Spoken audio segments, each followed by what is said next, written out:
Hello, I'm William Stewart, co-founder of Teleios. Welcome back to this verse-by-verse study on Ephesians. It's really my joy to bring you this study, and I'm glad you're here to listen to it. I hope you're getting a lot out of it. Leave a comment or questions on the website at www.teleosresearch.com.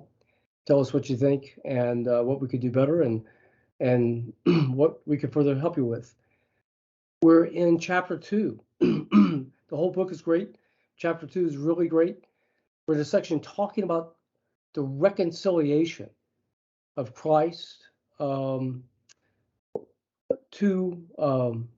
unbelievers by his blood and sacrifice on the cross. And we've been talking about first the differences between the Jew and the Greek in the Old Testament, and that Christ's death on the cross reconciled the two together in one man. Which brings us to verse 16, where the topic changes to the reconciliation of this one new man, Jew and Gentile together, to Christ himself. Well, I should say reconciliation of God to God through Christ. Verse 16 reads, and that he might reconcile both unto God, that being Christ, in one body by the cross, having slain the enmity thereby. So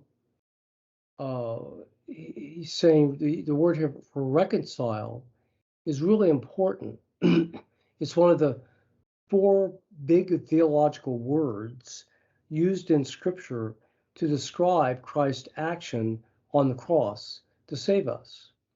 I use the acronym for this just because I like to keep things simple. PRRS down the English alphabet. P for propitiation or satisfaction from Romans 3, 24 and 25.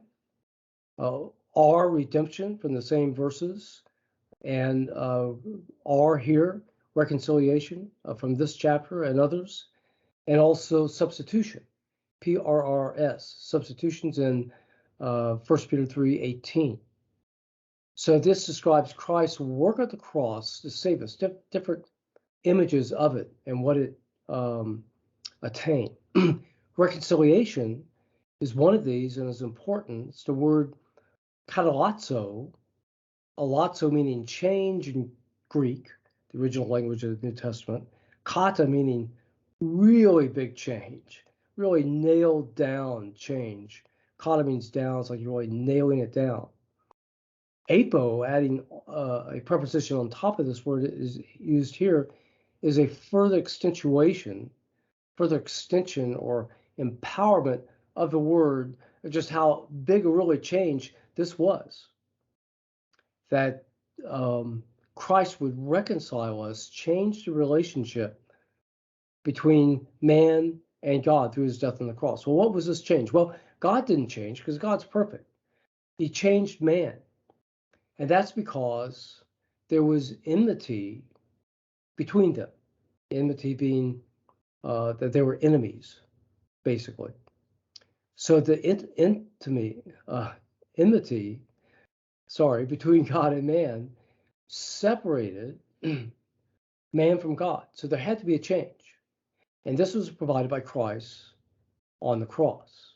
And he says this here, by one body on the cross. So he reconciled one man by one body, being man on the cross.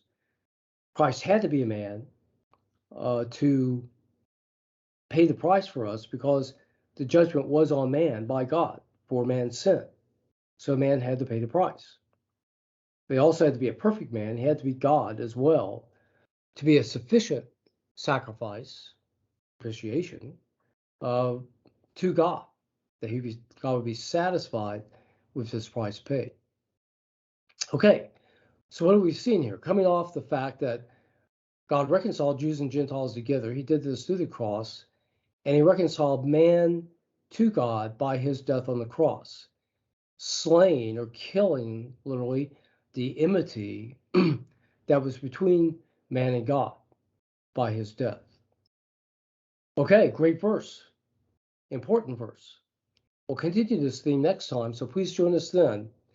I'll look forward to seeing you. Goodbye for now.